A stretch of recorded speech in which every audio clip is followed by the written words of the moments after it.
क्रांतीवीर captain Rambhau लाड जीवन गौरव पुरस्कार 2022 न सन्मानित करण्यात येत आहे जागतिक कीर्तीचे पत्रकार पी साईनाथ यांना।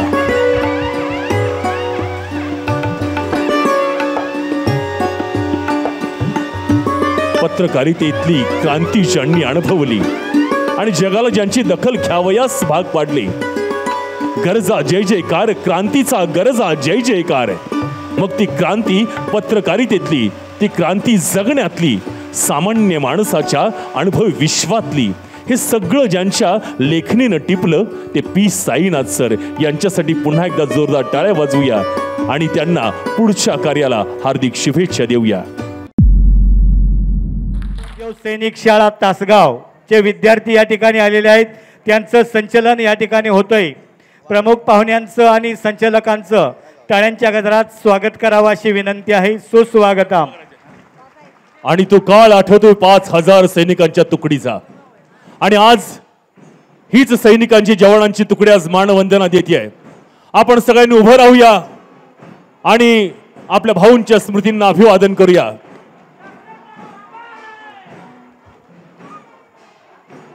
भारत माता की। क्रांतीवीर कॅप्टन रामभाऊ लाड शताब्दी सोहळ्याच्या निमित्ताने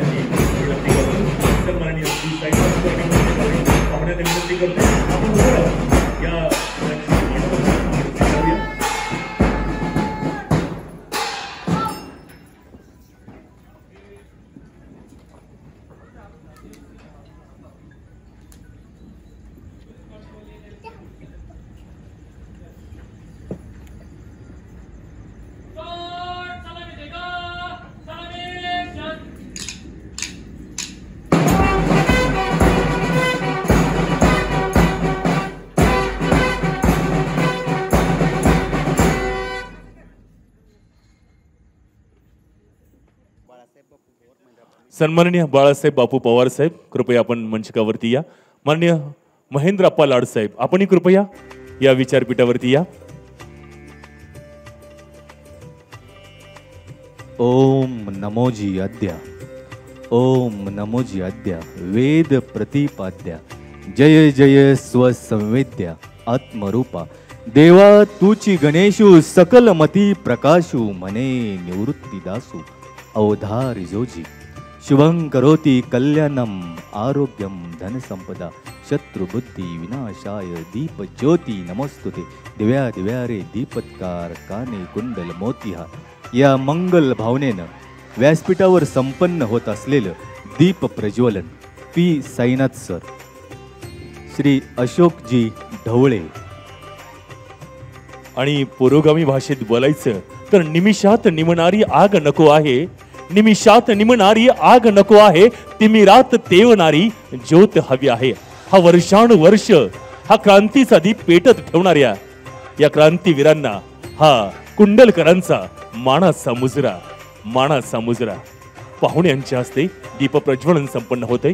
बाळासाहेब बापू पवार साहेब यांच्याही हस्ते दीप प्रज्वलन संपन्न होते।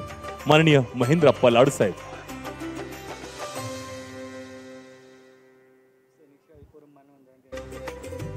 आणि प्रतिमेला अभिवादन केलं जाते। बापूंच्या आणि काकींच्या सैनिकी शाळेची मुलं कॅप्टन रामभाऊ लाड आणि संपूर्ण क्रांतिकारकांच्या स्मृतींना अभिवादन करण्यासाठी संचलन करतायत।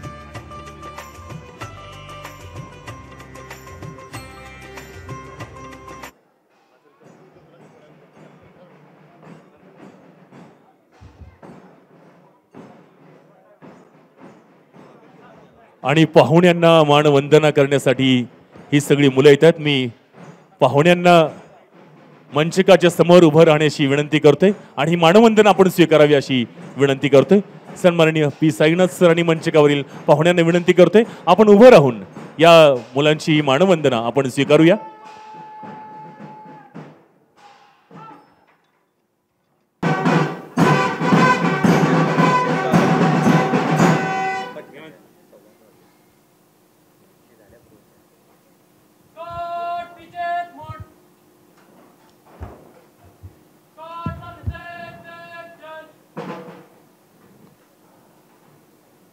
पाहुण्यांना बसून घेण्याची विनंती करतो. एकदा जोरदार टाळ्या या दादोजी कोंडदेव सैनिक शाळेच्या विद्यार्थ्यांच्यासाठी आणि त्यांना तयार करणाऱ्या सन्माननीय सुभेदार मेजर रोकडे सरांसाठी सुद्धा. यानंतर या पाहुण्यांचं आपल्या गोड गळ्यांनी स्वागत करण्यासाठी विनंती करतोय. स्वागत गीत गाणाऱ्या मुलींना विनंती करतोय की आपण या ठिकाणी स्वागत गीत सादर करावं. या ताई पुढे या. या सगळ्या पलूसच्या विद्यार्थिनीच म्हणूया आपण.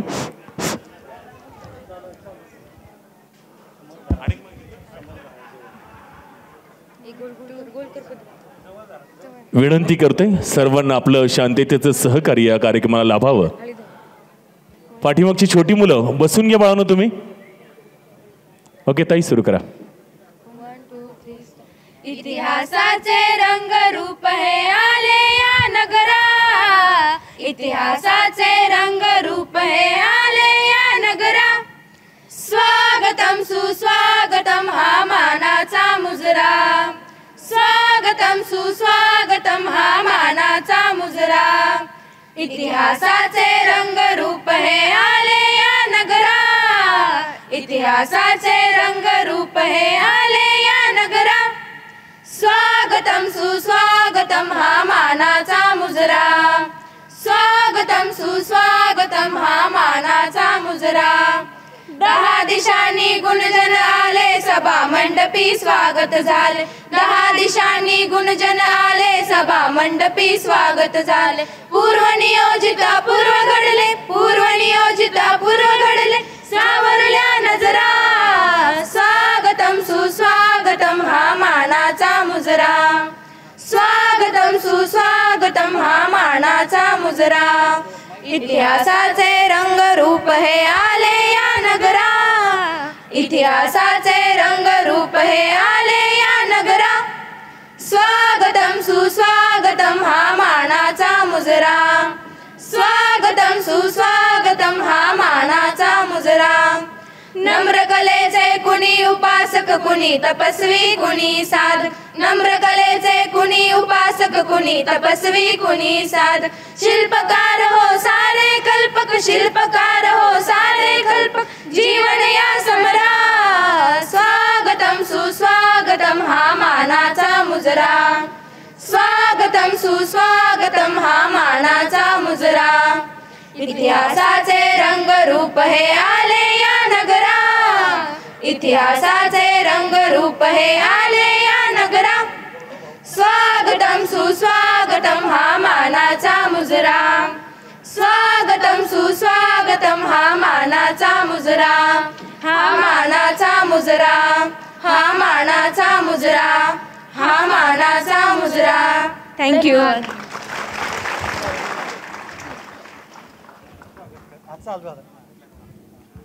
या कार्यक्रमाच्या निमित्तानं क्रांतीवीर नागनाथांना नायकवडी यांच्या वसानी वरचा जोपासणारे सन्माननीय गौरव नायकवडी साहेब यांचे या ठिकाणी आगमन झाले. त्यांचंही सहर्ष स्वागत आहे. धन्यवाद. स्वागताचा समूह स्वर आपण ऐकलात. आणि यानंतर मी विनंती करेन रणसंग्राम सोशल फाउंडेशनचे मुख्य संयोजक आदरणीय क्रांतीवीर कॅप्टन रामभाऊ लाड यांचे नातू ॲडव्होकेट दीपकदादा लाड. आपण उत्तम संघटक आणि विनम्र स्वभावाचे आहात. स्वागत पाहुण्यांचं आणि स्वागतामागची आणि कार्यक्रमामागची भूमिका सर्वांसमोर विशद करावी. ॲडव्होकेट दीपकदादा लाड. सर्वप्रथम क्रांतीनगरी कुंडल व माझे आजोबा क्रांतीवीर कॅप्टन रामभाऊ लाड कुटुंबियांच्या वतीनं आज या क्रांतीनगरी कुंडलमध्ये भारतातलेच नव्हे तर जगातले सर्वश्रेष्ठ जगविख्यात पत्रकार पी साईनाथ सरांना खरं तर मानाचा सलाम करतो. त्याचबरोबर या कार्यक्रमासाठी कष्टकऱ्यांचे, शेतकऱ्यांचे आणि दीन दलितांचे नेते कॉम्रेड अशोक ढवळे यांनी अध्यक्षस्थान स्वीकारलं. त्यांचं क्रांतीभूमीच्या वतीनं मनापासून स्वागत करतो. त्याचबरोबर खरं तर वक्तृत्वाच्या आधारावरती सर्वसामान्यांच्या जीवनातला अंधार नष्ट करण्यासाठी ज्यांनी खरं तर पायाला भिंगरी बांधून मराठाच्या कानाकोपऱ्यामध्ये प्रबोधन केलं, असे सुप्रसिद्ध प्रभावी व्याख्याते, जी टॉकीज युवा कीर्तनकार आदरणीय अविनाशजी भारती यांचं मनापासून स्वागत करतो. त्याचबरोबर आदरणीय साईनाथ सरांच्या बरोबर आलेल्या आमच्या ताईसाहेब त्यांचंही मनापासून स्वागत करतो. आमचे मार्गदर्शक कुंडलगावचे आदरस्थान आदरणीय जी.डी. बापू लाड यांचे सुपुत्र आणि कुंडलगावचे आणि पंचक्रोशीचे नेते आदरणीय अरुणांना लाड पदवीधरचे आमदार त्यांचं मनापासून या ठिकाणी स्वागत करतो. त्याचबरोबर या परिसरातील आमचे मार्गदर्शक नेते, आमचे कुटुंब सदस्य आदरणीय महेंद्रप्पा लाड यांचं या ठिकाणी स्वागत करतो. आदरणीय बाळासाहेब बापू पवार, त्याचबरोबर आमच्या कुटुंबातील सर्व मान्यवर, आदरणीय कॅप्टन भाऊंचे जिव्हाळ्याचे सहकारी आदरणीय विवाय आबा पाटील, ॲडव्होकेट सुभाष बापू पाटील आणि हिम्मतपापा पवार, गावातील सर्व प्रतिष्ठित मान्यवर मंडळी, पत्रकार बंधू, महिला भगिनी, कॅप्टन भाऊंच्यावरती प्रेम करणारे सर्व नागरिक, कुस्ती शौकीन आणि तमाम सर्व आलेल्या नागरिकांचं मनापासून स्वागत करतो. खरं तर सर्वप्रथम क्रांतीनगरी कुंडल आणि कॅप्टन रामभाऊ लाड जन्मशताब्दी महोत्सव समितीच्या वतीनं हा एक भावनिक सोहळा आहे. मगाशी निवेदक दादांनी सांगितलं की हा उत्सव साजरा करत असताना आम्हाला आनंद नाही आहे. खरं तर आजोबांना जाऊन, कॅप्टन भाऊंना जाऊन 3 महिने झालेले आहेत, परंतु आजही असं वाटतंय की भाऊ कुठून तरी येतील. खरं तर भाऊ एक व्यक्ती नव्हती, भाऊ एक माणुसकीला जिवंत ठेवणारं एक रसायन होतं. अशा पद्धतीच्या महान व्यक्तिमत्वाच्या कुटुंबामध्ये माझा आणि आमच्या सर्व सदस्यांचा जन्म झाला, याच्या इतका सर्वात मोठा अभिमान आम्हाला दुसरा कुठला आयुष्यात असू शकत नाही. खरं तर भाऊंचा कुटुंबातला एक व्यक्ती म्हणून आम्हाला सांगत असताना आम्हाला जी काय माणुसकीची ऊब मिळत असते ती जगातल्या कुठल्याही पैशामध्ये मोजता येणार नाही. मराठाच्या कानाकोपऱ्यामध्ये स्वातंत्र्याचं त्यांचं काम सांगत असताना, कुस्तीचं त्यांचं काम सांगत असताना अंगावरती माणसं सांगतात त्यावेळी रोमांच उभा राहतो. अशा पद्धतीचं व्यक्तिमत्व म्हणजे खरं तर कॅप्टन भाऊ आहेत. आणि आज भाऊंच्या नावाचा हा पुरस्कार देत असताना खरं तर स्वातंत्र्य लढा ज्यांनी देशासाठी लढला, जी.डी. बापू, क्रांतिसिंह नाना पाटील, हौसाक्का, अकरामदादा पवार, रामभाऊ पवार मामा, सावळाराम मेडके, देवदंडे नाना, दलित मित्र तांबट काका, नारायण पुजारी, त्याचबरोबर शंकर लाड, आप्पासाहेब लाड गुरुजी, मला वाटतं गावातल्या प्रत्येक स्वातंत्र्य सैनिकांची या ठिकाणी नावं घ्यावी लागतील. अशी प्रत्येक घरामध्ये स्वातंत्र्य सैनिकांची फौज जन्माला आली. या स्वातंत्र्य सैनिकांच्यामध्ये जी एकी होती त्यातून या देशाला स्वातंत्र्य मिळालं. आणि हे स्वातंत्र्य खरं तर आपल्या कुंडलपुरतं, पश्चिम महाराष्ट्रापुरतं मर्यादित न राहता नव्या पिढीला सुद्धा समजलं पाहिजे. यासाठी देशातील खरं तर हाडाचे पत्रकार पी साईनाथ सरांनी 2016 पासून कुंडलचा इतिहास 7 समुद्रपार नेण्यासाठी प्रयत्न केला आहे. त्यांच्यासाठी खरं टाळ्या वाजवल्या पाहिजेत. मला अभिमान वाटतोय की भाऊ म्हणजे एक असं व्यक्तिमत्व होतं, फक्त स्वातंत्र्य सैनिक नव्हते तर असे आम्ही लढलो पुस्तक असेल, प्रतिसरकारचा रोमहर्षक रणसंग्राम पुस्तक असेल, क्रांती जी.डी. बापूंचा 1991 साली भाऊनी इतिहास लिहिला असेल, असं एक स्वातंत्र्य सैनिकाच्या पलीकडे सुद्धा एक साहित्यिक व्यक्तिमत्व त्यांच्यामध्ये लपलं होतं. कुस्तीचं जर बोलायला लागले भाऊ तर झोपलेल्याच्या अंगावरती सुद्धा रोमांच उभा करण्याची ताकद कॅप्टन भाऊंच्यामध्ये होते. आम्ही त्यांचे कुटुंबीय फक्त आहोत, परंतु सगळ्या गावाला त्यांचा अभिमान आहे. गावातल्या महिलांच्या सुद्धा खरं तर आवाज ऐकल्यानंतर डोळ्यामध्ये पाणी आलं. अशा पद्धतीचं व्यक्तिमत्व आहे. प्रीतमांना असतील आता या ठिकाणी, त्यांनी सुद्धा भाऊंचा सातत्यानं सन्मान केला आहे. गावातल्या प्रत्येक व्यक्तीला आदर खरं तर भाऊंच्या विषय आहे. इथून पुढच्या काळामध्ये कॅप्टन भाऊ, जी.डी. बापू, रामभाऊ पवार मामा यांच्यासारखी माणसं जन्माला आली पाहिजेत, यासाठीचा हा समारंभ आहे. खरं तर म्हटलं तरी वागू ठरणार नाही. मला या ठिकाणी बोलताना थोडासा मी भावनिक होतोय. खरं तर भाऊ म्हणजे आमचा श्वास होता. माझे चुलते धनाजी बापू लाड असतील, संताजी नाना असतील, माझे वडील विजयकुमार दादा असतील, हनुमंत काका असतील, माझ्या बहिणी लतिका असतील, आत्ती सुनदत्ती असेल, माझी आई असेल. खरं तर आमच्या कुटुंबानं जे भावना जपलं ना ते खरं तर मी तुम्हाला शब्दात या ठिकाणी सांगू शकत नाही.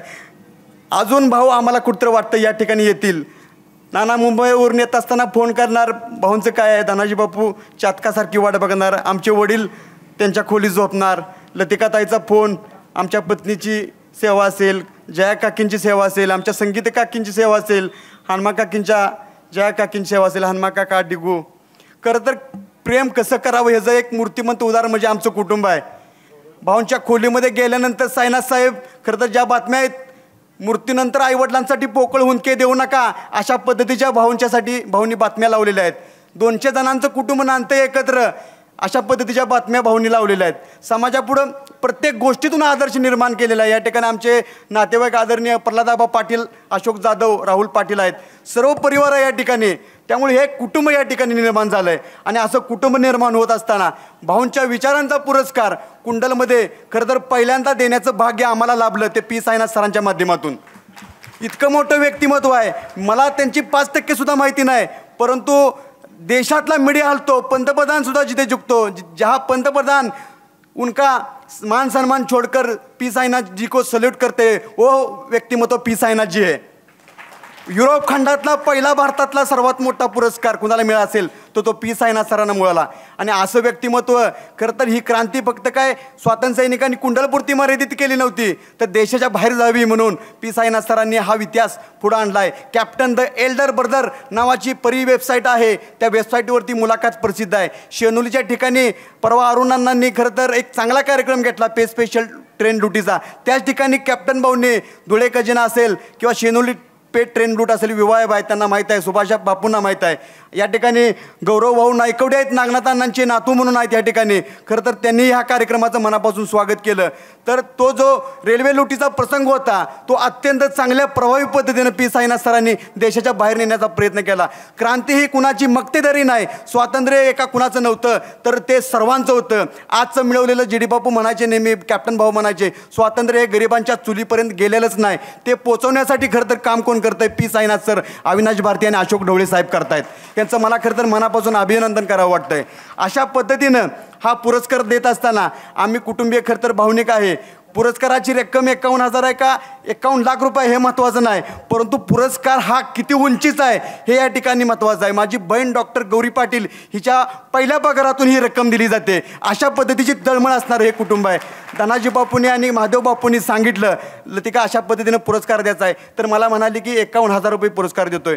तर ह्या कार्यक्रमासाठी अशा पद्धतीनं कुटुंबियाचं एक अत्यंत चांगलं पाठीवरती सहकार्य सगळ्यांच्या या मिळालं. आणि ही स्टेजवरची व्यासपीठावरची मंडळी आली.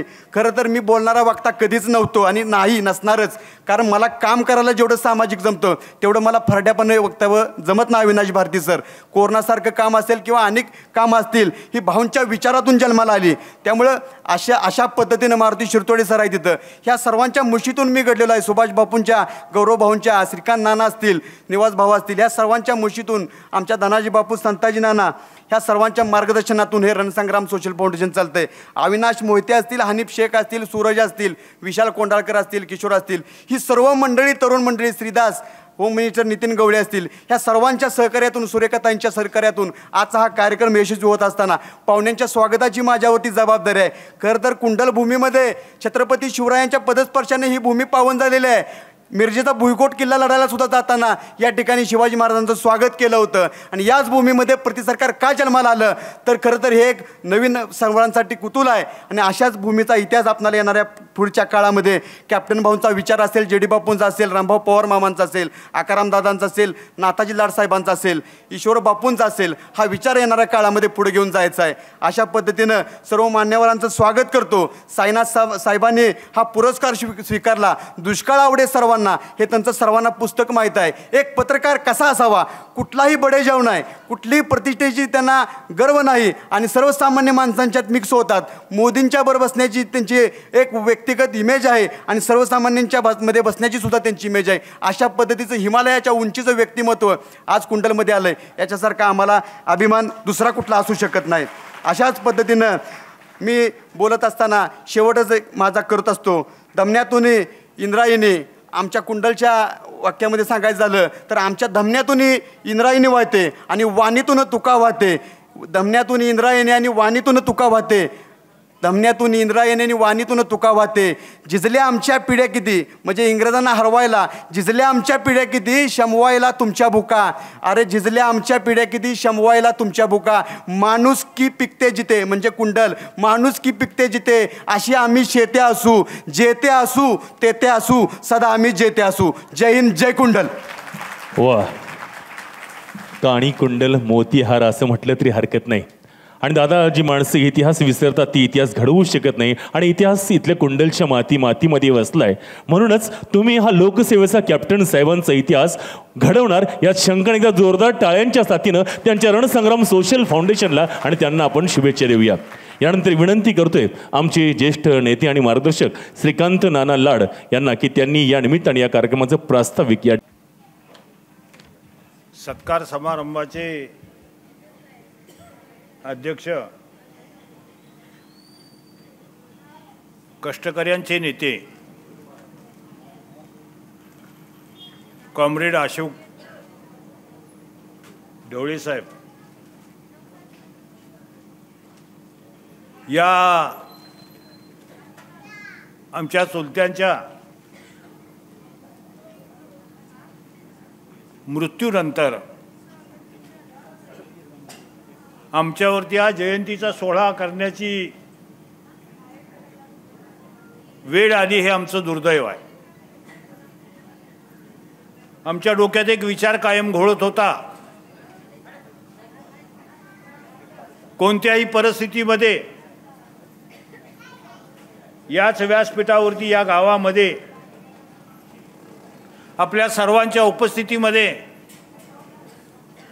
आम्हाला त्यांचा 100 वर्ष पूर्ण झालेला वाढदिवस साजरा करायचा होता,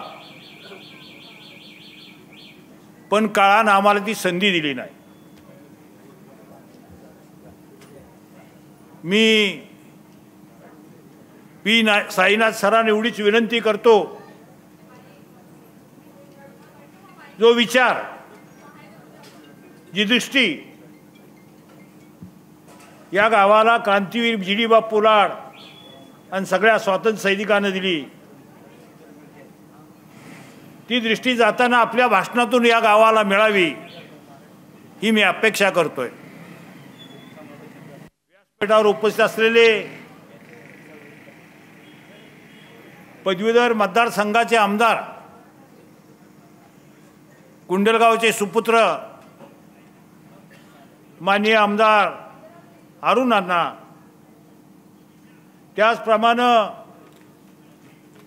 ज्यांचं आपण ओघवतो भाषण ऐकणार आहे ते आमचे भारती अविनाश भारती साहेब, त्याचप्रमाणे कॉम्रेड नमिता वायकर. वास्तविक पाहता अनेकांचा उल्लेख करण्याची तर इच्छा आहे, पण आत्ताच मला संयोजकानं सांगताना सांगितलं, थोडा वेळ त्यांनी मला प्रास्ताविकासाठी दिलेला आहे. साईनाथ सरांची ओळख करून देत असताना जाताना एक वाक्य माझा पुतण्या विसरून गेला. त्यांच्या घराण्याचा इतिहास प्रचंड मोठा आहे. या देशाचे माजी राष्ट्रपती व्ही गिरी, ज्यांनी या देशामध्ये कामगारांच्या श्रमिकांच्या साठी आयुष्यभर लढा दिला, त्यांचे नातू आहेत हे पी साईनाथ सर.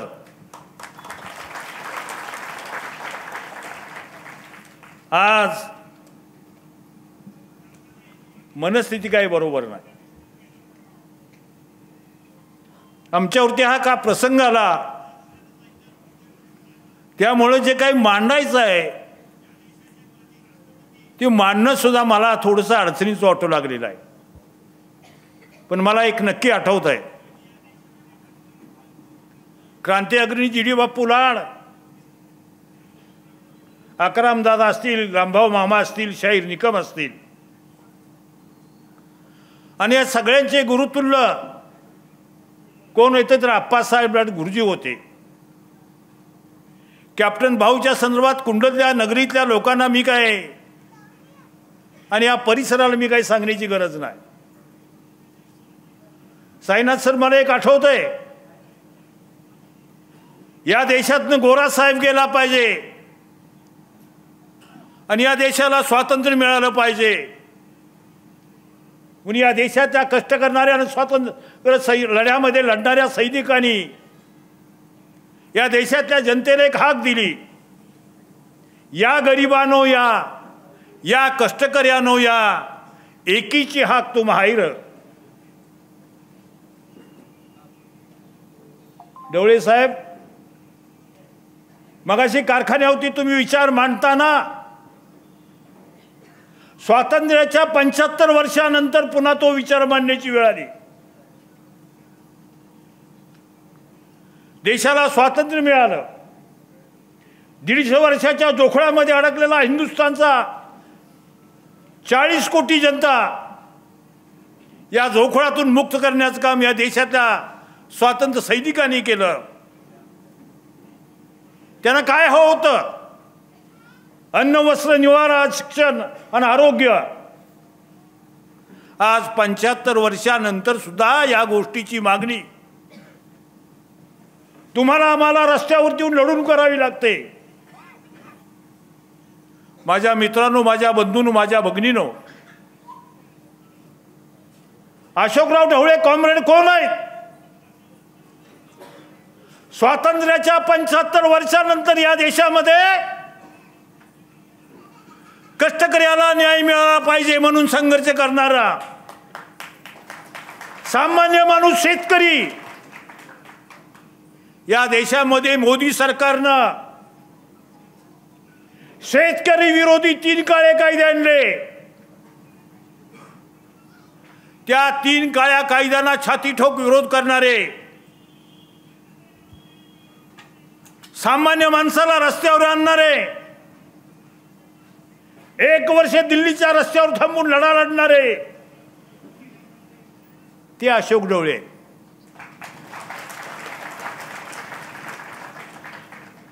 ते महाराष्ट्राच्या किसान सभेचे अध्यक्ष नाहीत, भारताच्या किसान सभेचे ते अध्यक्ष आहेत. आमची तुम्हाला माझी एक नम्र विनंती आहे, तुम्ही आमचे नेते आहात. या गावचा इतिहासच असा आहे संघर्षाचा. स्वातंत्र्यासाठी संघर्ष, स्वातंत्र्य मिळाल्यानंतर आमच्यासाठी संघर्ष. आज काय अवस्था आहे? अविनाश भारती, आज आम्हाला अन्न आहे, वस्त्र आहे, निवारा आहे, मुलाला शिक्षण आहे, आणि या देशातल्या स्त्रीला रस्त्यावर फिरणं दुरापास्त झालेलं आहे. स्वातंत्र्याच्या 75 वर्षानंतर या देशातल्या 130 कोटी जनतेला हे फलित मिळालेलं आहे. मी आपल्या दोघांना जाहीर अगदी हात जोडून नम्र विनंती करतो, तुम्ही कष्टकऱ्यांच्या, श्रमकऱ्यांच्या, घाम गाळणाऱ्यांच्या लढ्याला उत्तुंग उंची देण्याचं काम केलेलं आहे. ते काम या गावातल्या जनतेला समजावं हीच आमची अपेक्षा आहे. वेळ फार अपुरा आहे. 9 वाजता बरोबर साईनाथ साहेबांना जायचं आहे. आपणा सगळ्यांना अविनाश भारतींचं ऐकायचं आहे, ढवळे साहेबांचं ऐकायचं आहे. मला बरंच मांडायचं होतं, पण संयोजकांच्या सूचनेप्रमाणे मी या ठिकाणी थांबणार आहे. फक्त आपल्या सगळ्यांना विनंती माझी एकच आहे, स्वातंत्र्य चळवळीमध्ये या झुंजार सेनानींनी जो हाक दिला होता या देशातल्या जनतेला, या गरिबानो या कष्टकऱ्यानो या, एकीची हाक तुम हायर, अशी हाक या व्यासपीठावर आपण द्यावी आणि या देशातल्या सामान्य माणसाला समर्थपणे उभा करण्याची ताकद द्यावी. एवढीच आजच्या निमित्ताने मी आपणाला विनंती करतो आणि मी या ठिकाणी थांबतो. धन्यवाद श्रीकांत नाना. आपण प्रस्तावनेमधून काही जुन्या घटनांना वर्तमानाशी जोडत आपली मांडणी केलीत.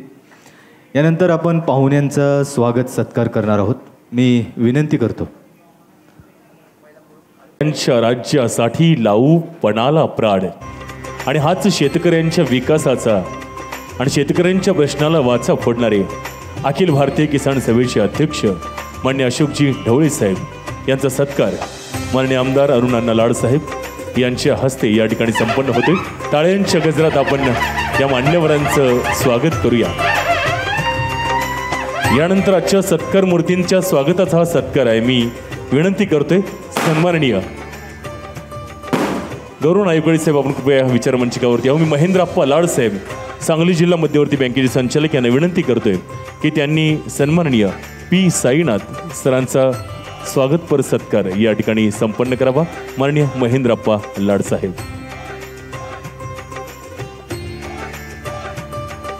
जागतिक कीर्तीचे पत्रकार पी साईनाथ,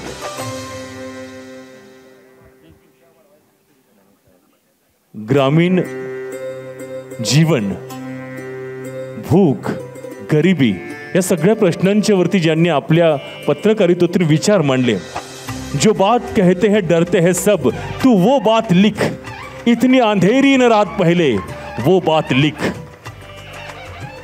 आणि पत्रकाराचा खरा धर्म जागणारा आणि जागवणारी व्यक्ती अर्थात पी साईनाथ सरांसाठी एकदा जोरदार टाळ्या। धन्यवाद साईनाथ सर, आपण स्वागत सत्कार स्वीकारलात। यानंतर मी विनंती करतो डॉक्टर साधनाताई पवार आपल्याला ज्येष्ठ कम्युनिस्ट नेत्या आणि आजच्या प्रमुख पाहुण्या आदरणीय नमिताजी वायकर यांचं आपण हार्दिक स्वागत करावं।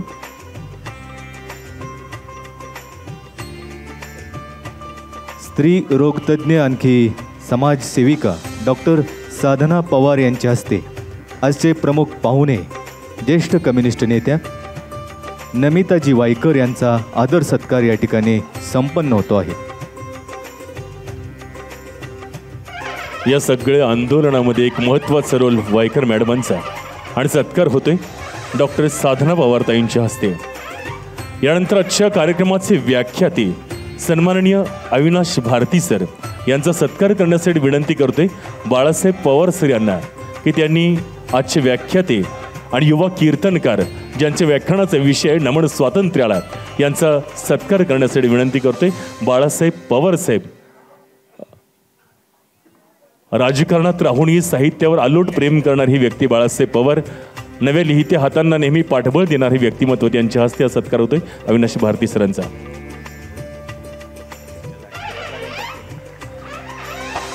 यानंतर माननीय आमदार अरुण अण्णा लाड साहेब यांचा सत्कार करण्यासाठी मी विनंती करतोय सन्माननीय पी एस सूर्यवंशी साहेब यांना की या निमित्ताने त्यांनी सत्कार करावा। सन्माननीय पोपटराव सूर्यवंशी साहेब यांना विनंती करते आमदार साहेबांचा सत्कार।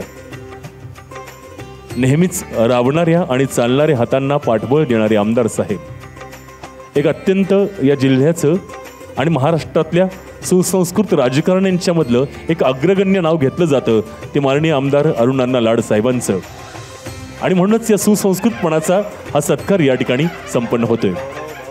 यानंतर क्रांतीवीर नागनाथांना नायकवडी साहेब यांचा विचारांचा वसा आणि वारसा पुढे चालवणारे सन्माननीय गौरवभाऊ नायकवडी यांचा सत्कार करण्यासाठी विनंती करतोय रणसंग्राम सोशल फाउंडेशनचे अध्यक्ष दीपक लाड यांना विनंती करतोय की त्यांनी गौरवभाऊंचा सत्कार या ठिकाणी संपन्न करावा।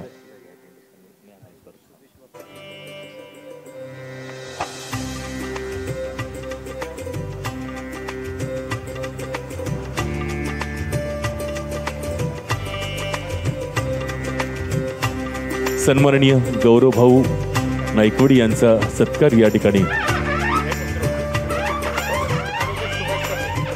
यानंतर ॲडव्होकेट सुभाष पाटील यांचा एक विशेष सत्कार या ठिकाणी संपन्न होते। मी आमदार साहेबांना विनंती करतो की त्यांनी क्रांतिसिंह नाना पाटील यांचे नातू, एक विचारांचा आणि क्रांतीचा वसा आणि वारसा, इतिहास लहानपणापासून बघितला, वाचला, ऐकला आणि पुढच्या पिढीपर्यंत पोहोचवणारे व्यक्तिमत्व सन्माननीय पाटील साहेब यांचा विशेष सत्कार आमदार साहेबांच्या हस्ते या ठिकाणी संपन्न होतोय। ॲडव्होकेट सुभाष पाटील, फार मोठी माणसं आज या विचारपीठावरती आहेत। एक अभिमान आणि अस्मितेची जोपासना या कुंडल नगरीमध्ये या सगळ्या कार्यक्रमाच्या निमित्तानं होते। एकदा जोरदार टाळ्या या क्रांतीवीरांच्या, क्रांतिसिंहांच्या या पुढच्या पिढीसाठी।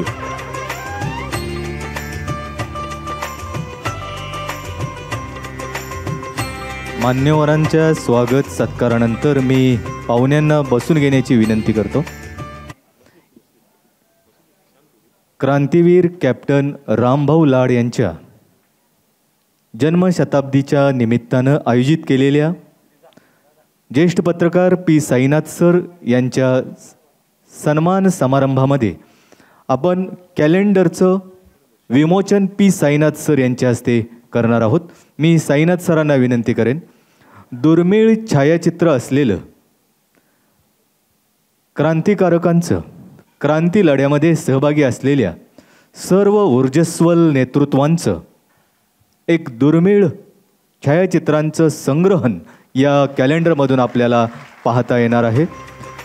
ज्येष्ठ पत्रकार आदरणीय पी साईनाथ सर आणि अन्य आमंत्रित पाहुण्यांच्या शुभ हस्ते दिनदर्शिकेचं प्रकाशन संपन्न होत आहे. आणि कॉम्रेड महादेव लाड यांच्या संकल्पनेतून हे दिनदर्शिका अवतरले. एकदा त्यांच्यासाठी सुद्धा आपण जोरदार टाळ्या वाजवूया. कॅप्टन बापूंच्या दुर्मिळ छायाचित्र असलेलं अर्थात येडे निप्पाणीचे पांडू मास्तरांच्या सोबत एक दुर्मिळ छायाचित्र या दिनदर्शिकेवरती प्रकाशित झाले. मी पाहुण्यांना पुन्हा एकदा बसून घेण्याची विनंती करतोय. प्रति सरकारच्या तुफान दलाचं झुंजार कॅप्टनपद, स्वातंत्र्य लढ्यातील धगधगता अंगार, क्रांतीवीर कॅप्टन रामभाऊ लाड शताब्दी जयंती सोहळ्याच्या निमित्तानं जागतिक कीर्तीचे पत्रकार पी साईनाथ सर यांना पहिला क्रांतीवीर कॅप्टन रामभाऊ लाड जीवनगौरव पुरस्कार प्रदान करणार आहोत.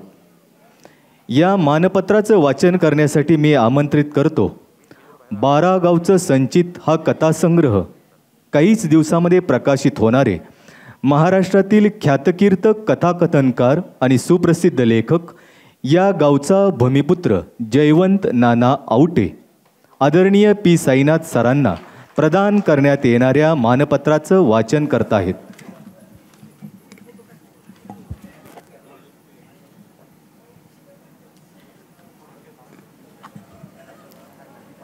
माणूस क्षणाचा सज्जन आणि युगाचा दुर्जन असतो, परंतु त्या सज्जनपणाच्या क्षणात फार मोठं सामर्थ्य आहे. त्या क्षणात तो नेहमीचा साधा शूद्र स्वार्थी मनुष्य राहत नाही, तर व्यवहाराचं काटेरी कुंपण ओलांडून त्याचं मन पलीकडे जातं, जिथं काहीतरी चांगला निरपेक्ष सुगंध त्याला खुणावीत असतो. आणि हे सज्जनपणाचे क्षण माणसाच्या आयुष्यात वाढावेत म्हणून धर्म, साहित्य आणि संस्कृती शतकानुशतकं प्रयत्न करीत आहे. धर्माच्या नावाखाली संस्कृतीचं जतन करणारे काही संवेदनशील माणसं या भारत मातेनं दिली आणि त्यांनी आपलं आयुष्य फुलात झोपाळ्यावर बसून घालवण्यापेक्षा संसार जाळून ठरलो कृतार्थ असे म्हणणाऱ्या देहूच्या तुकोबाप्रमाणे दुःख आणि वेदनांचा समुद्र ओलांडला. अशा काही संवेदनशील माणसातील काही मोजकी माणसं होती, त्यात आपल्याला कॅप्टन रामभाऊ लाड यांचा उल्लेख अग्रपूजेने करावा लागतो, याचं मला समाधान वाटतं. मित्रांनो, सत्ता मिळते म्हटल्यानंतर फोन स्विच ऑफ करणारी माणसं 2 दिवसामध्ये आपण पेट्रोलच्या दरा इतके आकडे बघतोय मोठे होत असताना, परंतु लाल दिव्याच्या गाडीपेक्षा लाल रक्ताच्या माणसांना प्रमाण मानणारे हे स्वातंत्र्य सैनिक आज आपल्यात नाहीत. त्यांची आज या 2 दिवसामध्ये खऱ्या अर्थानं आपल्याला आठवण झाली. त्या क्रांतिअग्रणी जे.डी. बापूसाहेब लाड असतील, कॅप्टन आकाराम दादा असतील, क्रांतीवीर रामचंद्र मामा पवार असतील, क्रांतीवीर शामराव बापू असतील, देशभक्त आप्पासाहेब लाड गुरुजी असतील, ह्या सर्वांनी आपल्या जीवनामध्ये रक्ताचं पाणी, देहाची आराधना आणि तत्वाची साधना केली. आणि म्हणूनच त्यांच्या स्मृती, त्यांचे विचार आपल्यासाठी प्रेरणादायी ठरावे, दीपस्तंभ ठरावे म्हणून साईचं रूप घेऊन आलेल्या अनाथांचा नाथ असलेल्या पी साईनाथांना आपण जीवन गौरव पुरस्कार देऊन सन्मानित करीत आहोत. त्याचं हे मानपत्र. प्रिय आदरणीय पी साईनाथजी. 13 मे 1957 साली चेन्नई शहरात जन्मलेले आणि जवाहरलाल नेहरू विद्यापीठात उच्च विद्याविभूषित झालेले, पुरोगामी, स्पष्ट, जागतिक कीर्तीचे निर्भीड परखड पत्रकार पी साईनाथ. आपण समाजातल्या विचारधारेतून उपेक्षितांच्या अश्रूंना वाट मोकळी करून देणाऱ्या एका वेगळ्या पत्रकारितेला आपण जन्म दिला. या आपल्या लेखणीतून काही विचारमोती बाहेर पडले. त्यापैकी everybody loves a good travel, कथा भारतीय जिल्ह्यांची, अशी अनेक विचारमोती गुंफत आपण द हिंदू या इंग्रजी वृत्तपत्राच्या ग्रामीण व्यवस्था विभागाचे संपादक म्हणून सुद्धा योगदान दिले. United news of India beads असा आपला वृत्तपत्रिकेचा प्रवास समाजातील उपेक्षित वर्ग, शेतकरी, कामगार, कष्टकरी, असंघटित कामगार, महिला कामगार, बालकामगार यांच्यावरील अन्यायाला वाचा फोडणाऱ्या परखड व निर्भीड पत्रकारितेचा सन्मान म्हणून आपणास अनेक जागतिक कीर्तीच्या पुरस्कारांनी सन्मानित करण्यात आले आहे.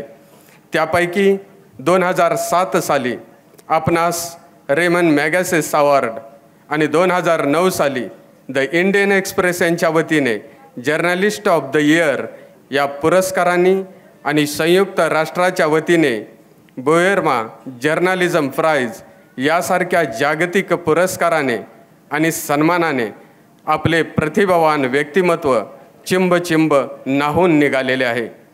त्याचबरोबर आपण मद्रासमधील सोफाया पॉलिटेक्निकच्या वृत्तपत्र विद्याशाखेचे व एशियन कॉलेज ऑफ जर्नलिझम मानद प्राध्यापक म्हणून शैक्षणिक क्षेत्राला सुद्धा वाहून घेतले आहे, योगदान दिले आहे.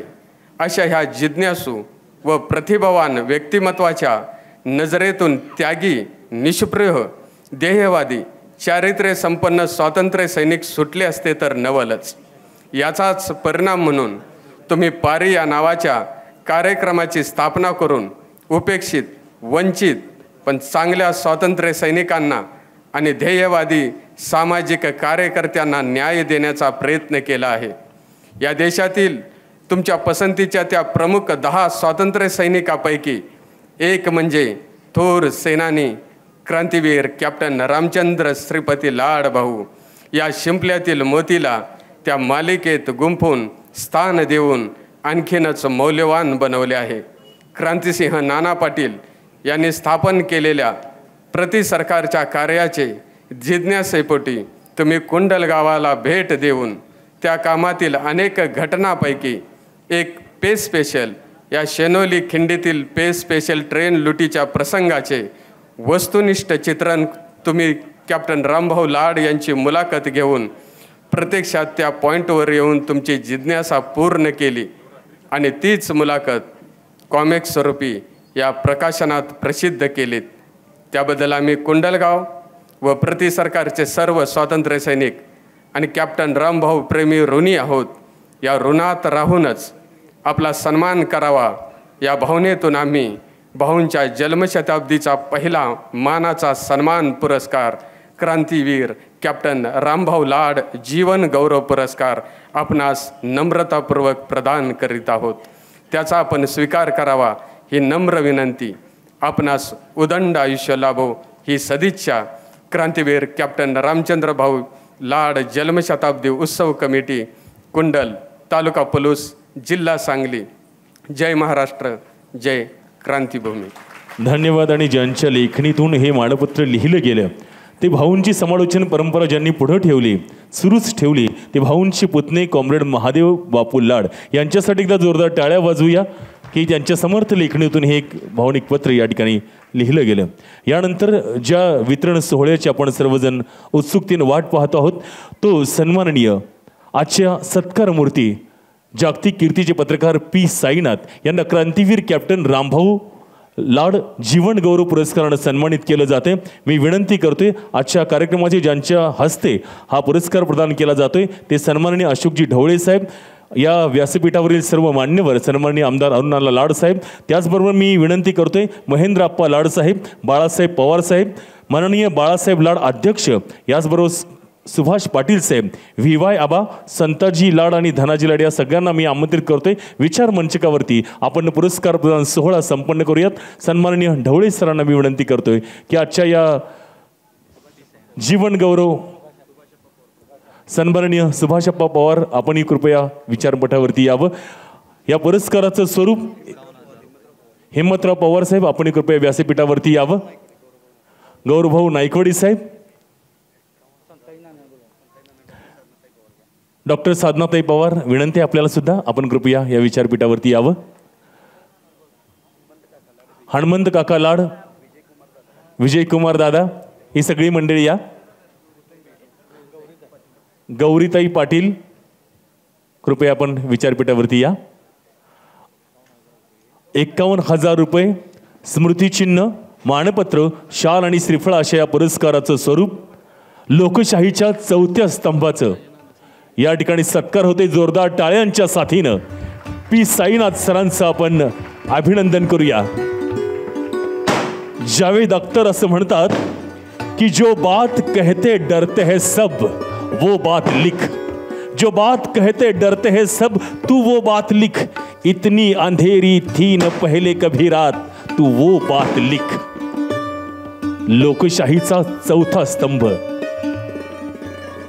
खर तर अलीकडं पत्रकारितेच्या क्षेत्रामध्ये होत असलेली प्रगती आणि या बदलत्या पत्रकारीमध्ये स्वतःचं स्वत्व आणि सत्व जपून ठेवणारा पत्रकार म्हणून पी साईनाथ सरांचं नाव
बसून घेण्याची विनंती करतो.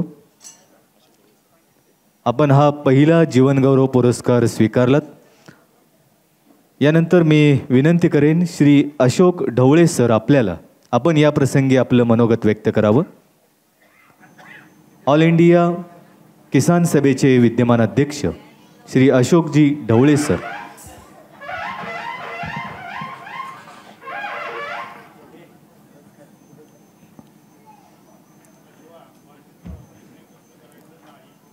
कुंडल या अत्यंत ऐतिहासिक गावातल्या कॅप्टन रामभाऊ लाड जन्मशताब्दीच्या निमित्ताने आज या पुरस्कार वितरण सोहळ्यामध्ये या पुरस्काराचे पहिले मानकरी माझे अत्यंत जुने मित्र आणि भारतातल्या आंतरराष्ट्रीय कीर्तीचे पत्रकार पी साईनाथजी, आमच्या सर्वांचे अत्यंत जवळचे स्नेही आणि कुंडलचे अतिशय प्रतिष्ठित असे नागरिक आमदार अरुण अण्णा लाडजी. या ठिकाणी आपण ज्या अत्यंत तरुण आणि पुरोगामी कीर्तनकारांना बोलावलेलं आहे असे अविनाश भारतीजी, आमच्या अतिशय जवळच्या लेखिका नमिता वायकरजी, या ठिकाणी कॅप्टन रामभाऊ लाड यांचे नातू ॲडव्होकेट दीपक लाड, क्रांतिसिंह नाना पाटलांचे नातू सुभाषराव पाटील, नागनाथ अण्णा नायकवडींचे गौरव नायकवडी, VY आबा पाटील, इतर सर्व सन्माननीय नेतेगण आणि या कुंडल गावामध्ये आपण सर्वजण माझे अत्यंत प्रिय लढाऊ बंधू आणि भगिनींनो,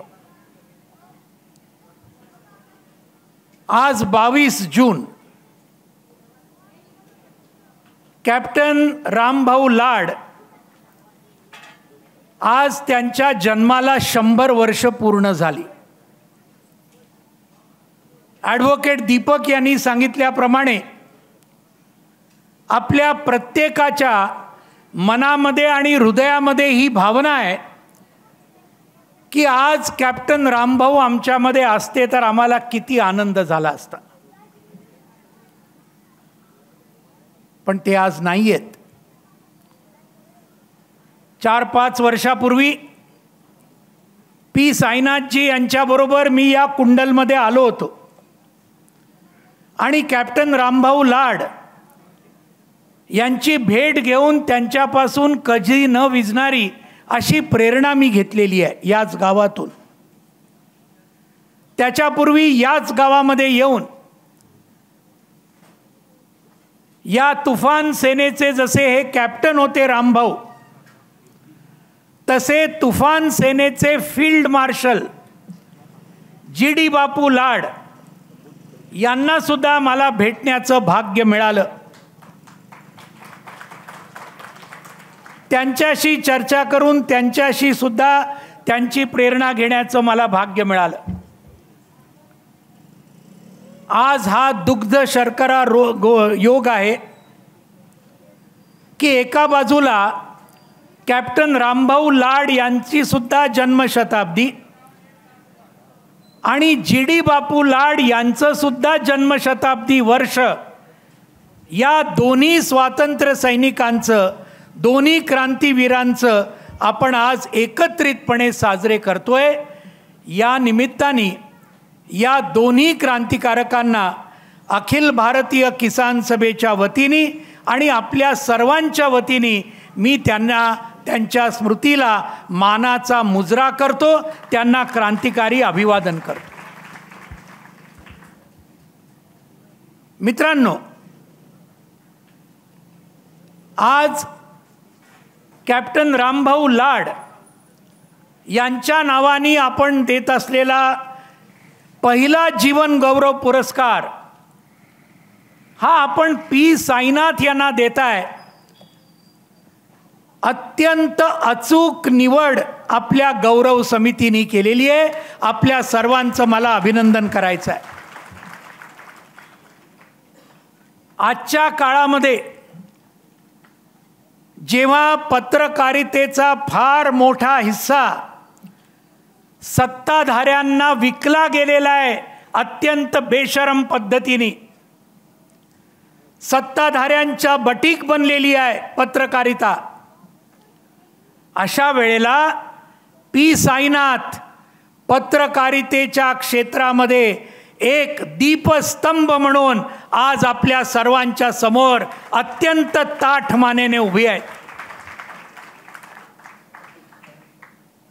शेतकऱ्यांच्या व्यथा, दलितांच्या व्यथा, महिलांच्या व्यथा गेली अनेक वर्ष पी साईनाथ अत्यंत निर्धाराने आणि अत्यंत जोरकसपणे संबंध देशासमोर आणि जगासमोर मांडतायत.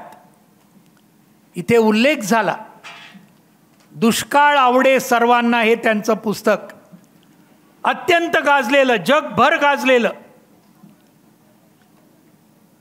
त्याच्यानंतर पारी या संघटनेच्या मार्फत पी साईनाथ आणि सगळ्या देशभर त्यांची जी टीम आहे तिने केलेलं जे अत्यंत जबरदस्त शोध पत्रकारितेचं काम,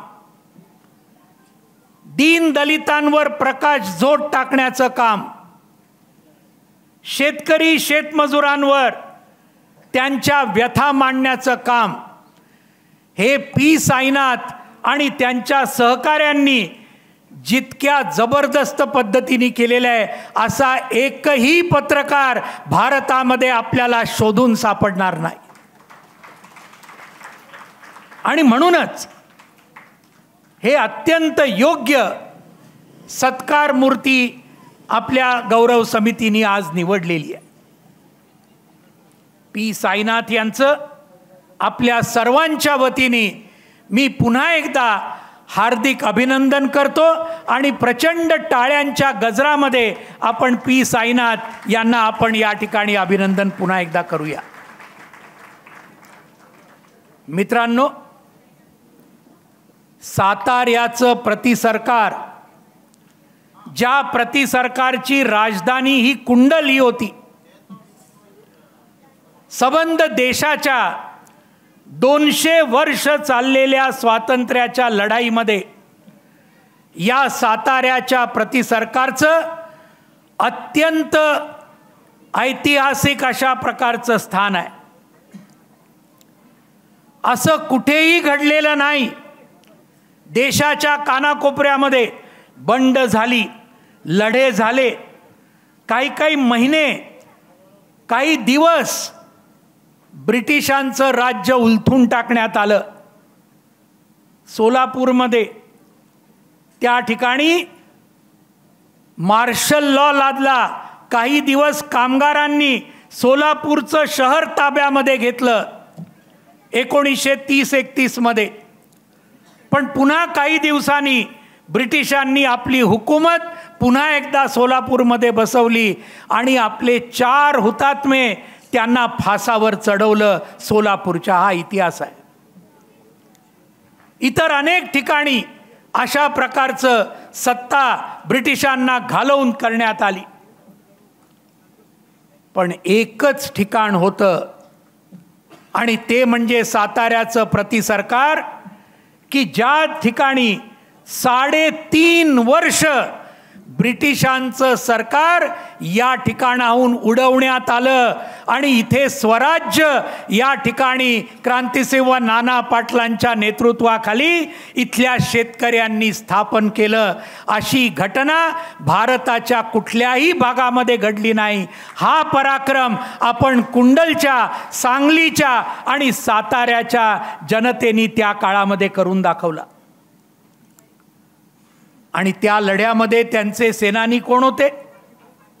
जी.डी. बापू लाड, नागनाथ अण्णा नायकवडी, कॅप्टन रामभाऊ लाड, हौसाताई पाटील, ज्यांचं आत्ताच गेल्या वर्षी दुःखद निधन झालं, आणि इथले अनेक इतर क्रांतिकारक ज्यांची नावं आत्ता इथे घेण्यात आली.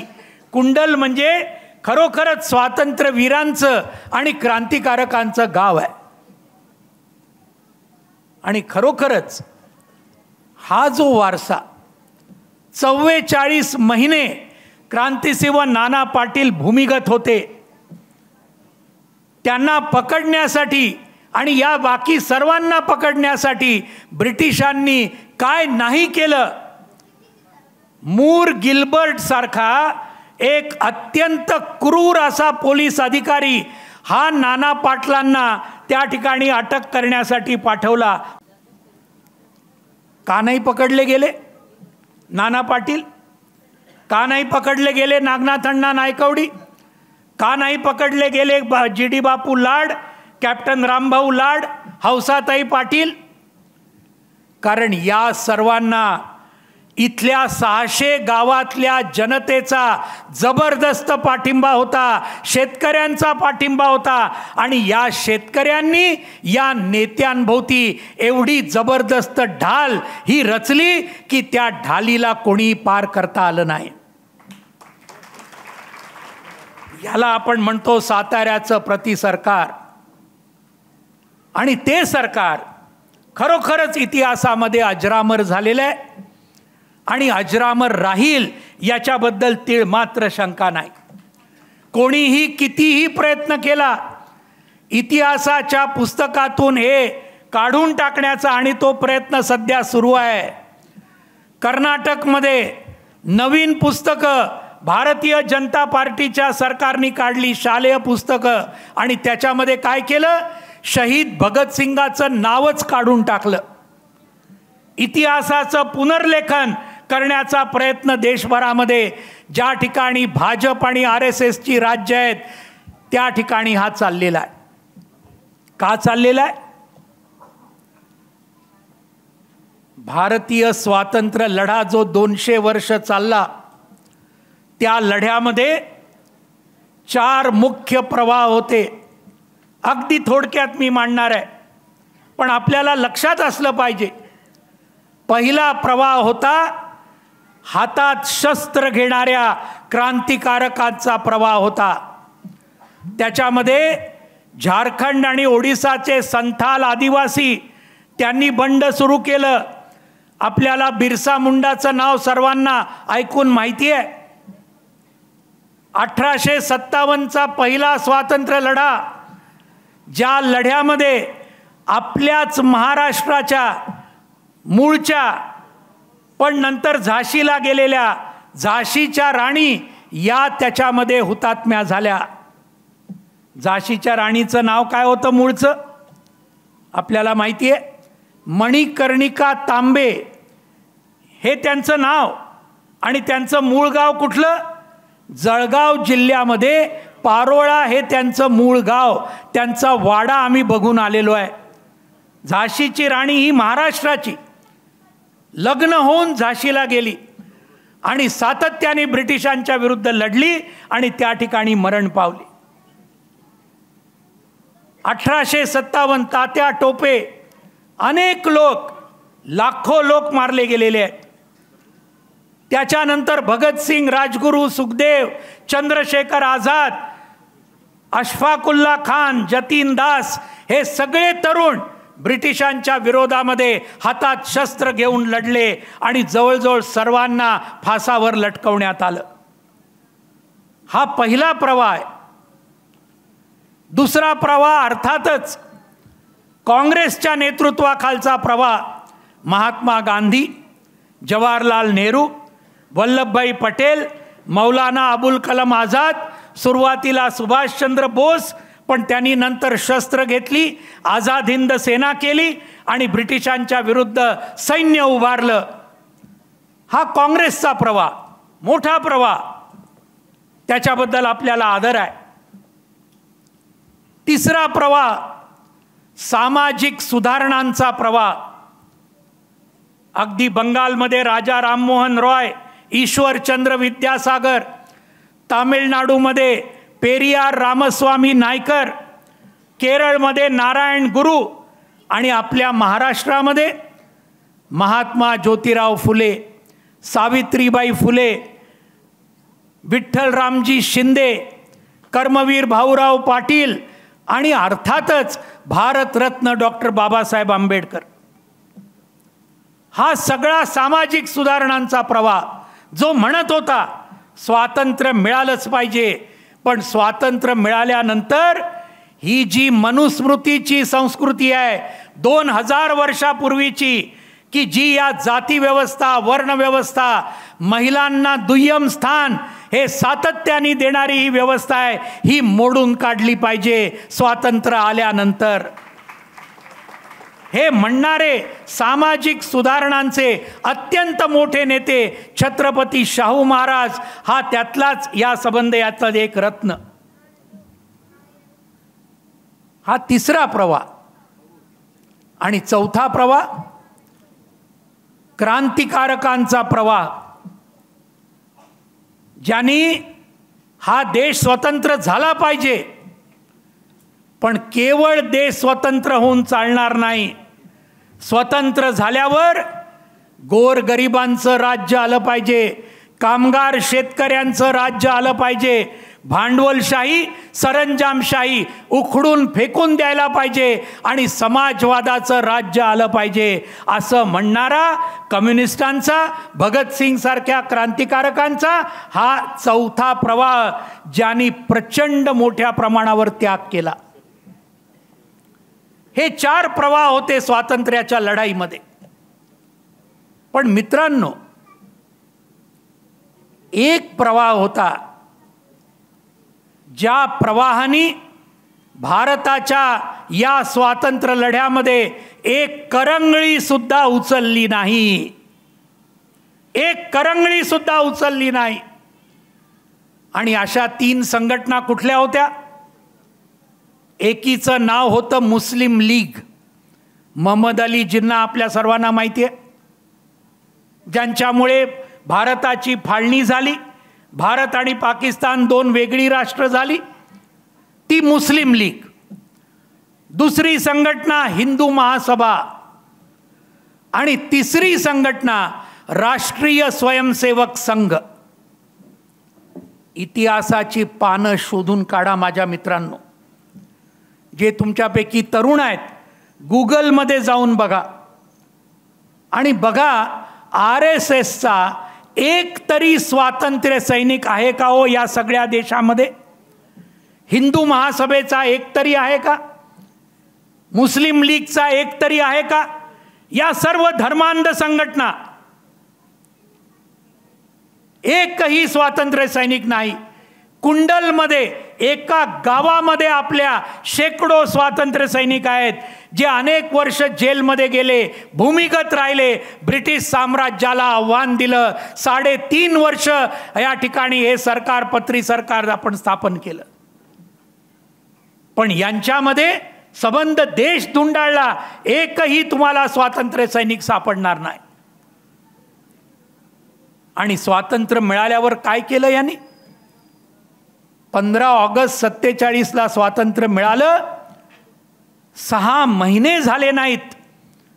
30 जानेवारी 1948ला देशाचे राष्ट्रपिता, ज्यांनी कोट्यवधी जनतेला ब्रिटिशांच्या विरोधातल्या संघर्षामध्ये उतरवलं, महात्मा गांधींचा दिल्लीमध्ये गोळ्या मारून खून केला.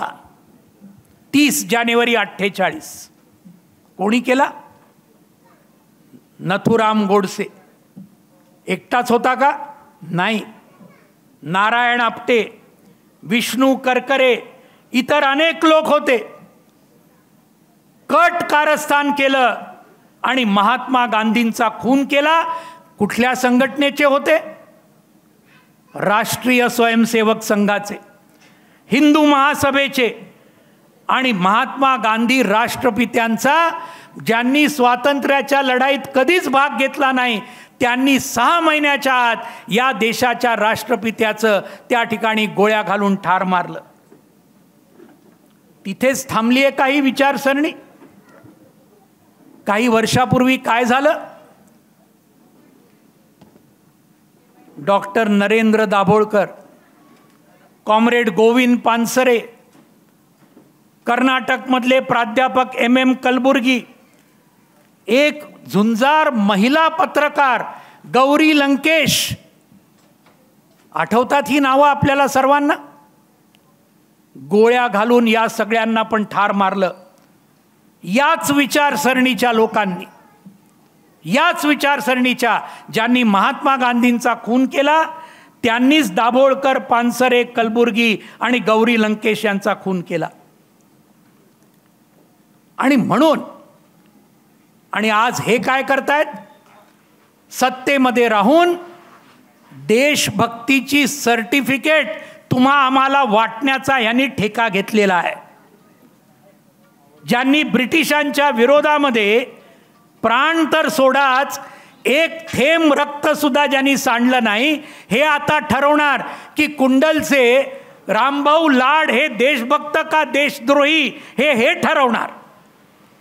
क्रांतिसेव नाना पाटील देशभक्त का देशद्रोही, GD बापू लाड देशभक्त का देशद्रोही, नागनाथ अण्णा नायकवडी कोण, हौसाताई पाटील कोण, हे ठरवणार.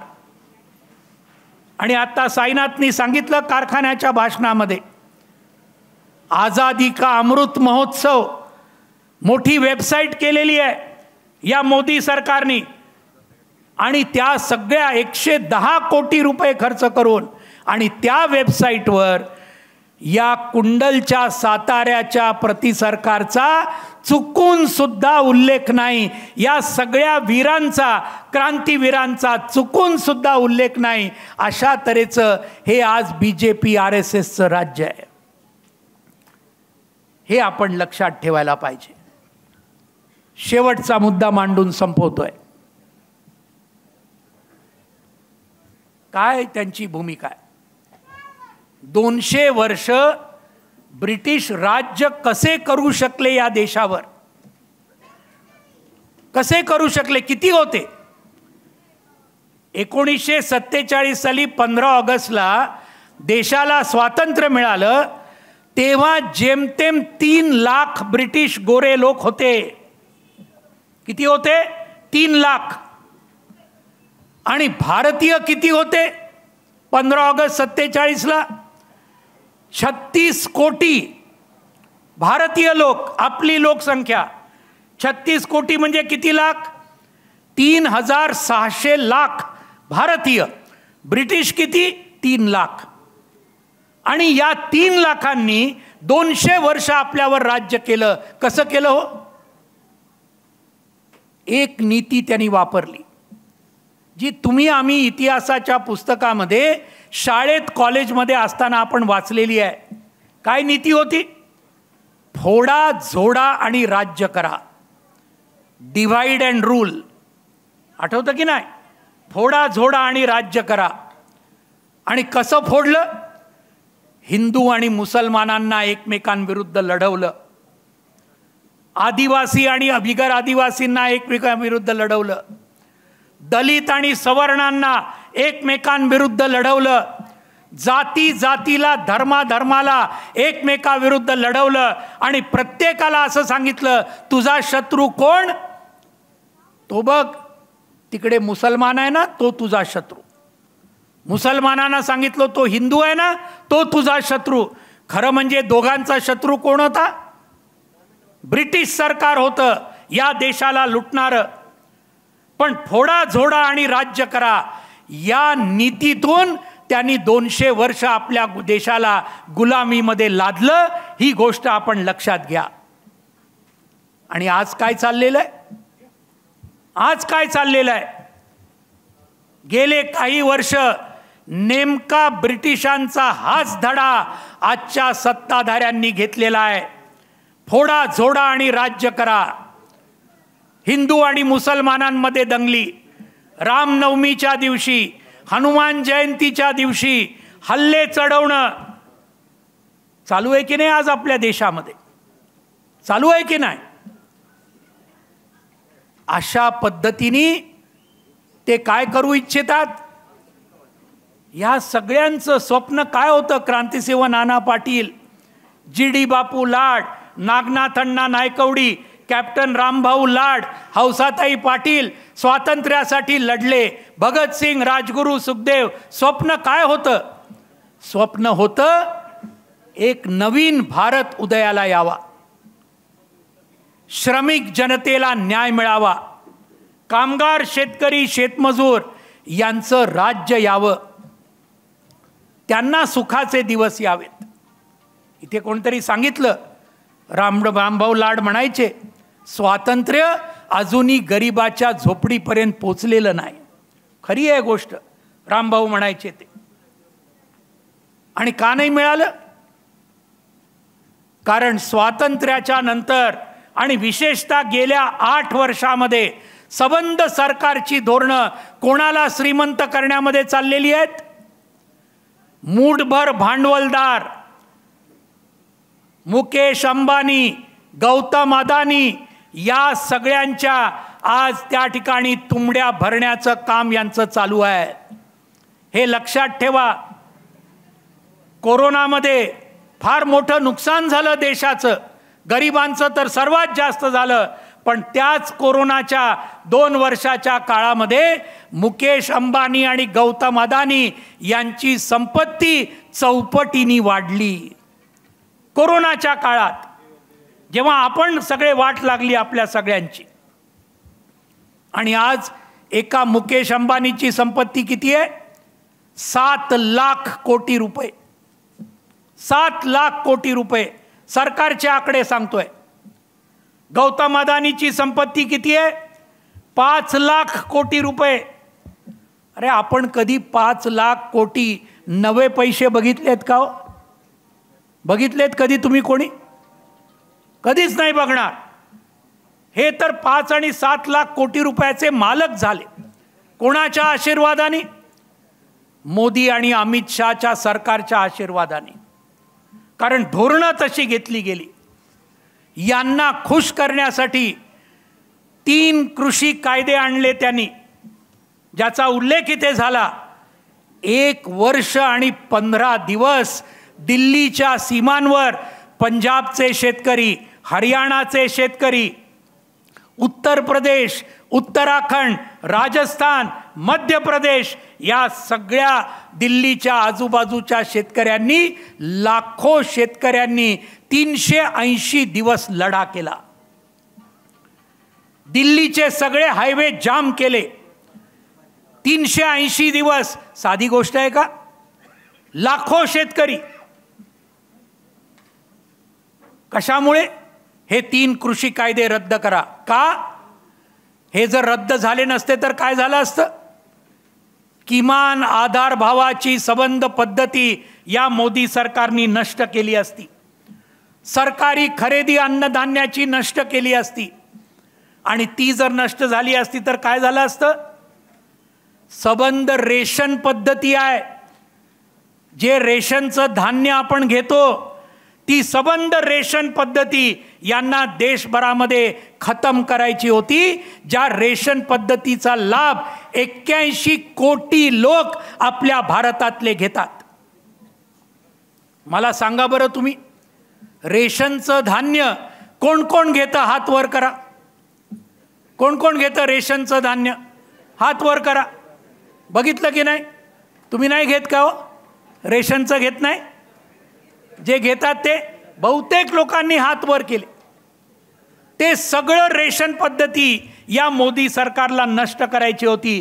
कारण जर धान्याची सरकारी खरेदीच झाली नाही, गोदामामध्ये नसलं, संबंध रेशन पद्धती बंद होणार आणि गोरगरिबांची वाट लागणार. त्यामुळे हा लढा झाला. शेतकऱ्यांनी केवळ आपल्यासाठी लढा केला नाही, या संबंध देशाच्या जनतेसाठी लढा केला. 715 शेतकरी हुतात्मे झाले. 715 शेतकरी. आणि त्यातले 5 तर कसे झाले? तुम्ही त्यावेळेला टीव्हीवर बघितलं असेल. लखीमपूर खीरी उत्तर प्रदेशमध्ये, त्या ठिकाणी देशाचे गृहराज्यमंत्री, त्यांचा पोरगा जीप घेतो आणि 5 शेतकऱ्यांवर जीपा चालवतो, त्यांना चिरडून टाकतो आणि त्यांना खतम करतो. ही आहे अवस्था. हे आहे आपलं सरकार. आणि या सरकारच्या विरोधामध्ये, जसं ब्रिटिशांच्या विरोधामध्ये कॅप्टन रामभाऊ लाड लढले, क्रांतिसेवा नाना पाटील लढले, GD बापू लाड लढले, नागनाथअण्णा नायकवडी लढले, हौसाताई पाटील लढल्या, त्याप्रमाणे आपल्याला या नवीन सरकार विरुद्ध सुद्धा लढावं लागेल. आणि ते लढण्याचं काम आपल्याला सर्वांना करायचं आहे. त्याच्या विरुद्ध वैचारिकदृष्ट्या लढण्याचं जबरदस्त काम आज P साईनाथजी करतायत. आणि म्हणूनच आज आपण त्यांचा गौरव हा पहिला पुरस्कार देऊन आपण त्यांना केलेला आहे. शेवटी या सगळ्या क्रांतिकारांना एक कवितेच्या 4 ओळी म्हणून मी संपवणार आहे. कविवर्य कुसुमाग्रजांचं नाव आपण सर्वांनी ऐकलेलं आहे. ज्ञानपीठ पुरस्कार विजेते. जबरदस्त कविता लिहिली त्यांनी स्वातंत्र्याच्या काळामध्ये. त्या कवितेचं नाव आहे गरजा जय जयकार क्रांतीचा. आणि काय म्हणाले ते? काय लिहिलं? पदोपदी पसरून निखारे आपुल्याच हाती. पदोपदी पसरून निखारे आपुल्याच हाती. हो उनिया बेहोश धावलो ध्येय पथावरती. हो उनिया बेहोश धावलो ध्येय पथावरती. कधी न थांबलो विश्रांतीस्तव. कधी न थांबलो विश्रांतीस्तव पाहिले न मागे. बांधून शकले प्रीतीचे वा कीर्तीचे धागे. बांधून शकले कीर्तीचे वा प्रीतीचे धागे. एकच तारा समोर आणिक पायतळी अंगार, होता पायतळी अंगार. गरजा जय जयकार क्रांतीचा, गरजा जय जयकार. मित्रांनो, क्रांतीचा जय जयकार जसं या सगळ्या कुंडलच्या या सगळ्या फार मोठ्या स्वातंत्र्य सैनिकांनी क्रांतिकारकांनी हे केलं, तोच वारसा येणाऱ्या काळामध्ये आपण सगळेजण मिळून पुढे चालवूया असं आपल्याला आवाहन करतो आणि या ठिकाणी थांबतो. धन्यवाद. इन्किलाब जिंदाबाद. धन्यवाद अशोकजी ढवळे सर. फक्त एक 10 मिनिटाचा वार्तालाप आपल्याशी पी साईनाथ सर करतील आणि यानंतर आपण ज्या भाषणासाठी उपस्थित आहात ते श्री अविनाशजी भारती यांचं भाषण होईल. Honourable P Sainath sir, I going to request, please come on the podium and put your precious thoughts to audience. Dear friends, please welcome Honorable Mr. मित्रों, आज ऐसा एक सम्मान दिया मुझको, मैं बता नहीं सकता हूँ कि कितना महत्वपूर्ण है मेरे लिए.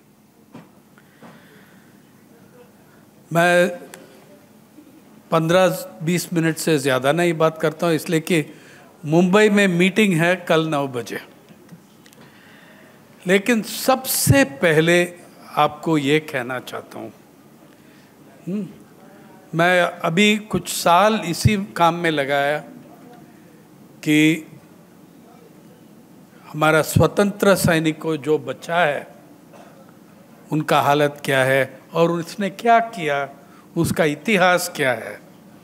और सबसे पहले ये बताना चाहता हूँ कि कैप्टन भाव रामचंद्र श्रीपति लाड, कैप्टन भाव न केवल कुंडल के हीरो थे, न केवल महाराष्ट्र का, वो पूरा भारत का हीरो था.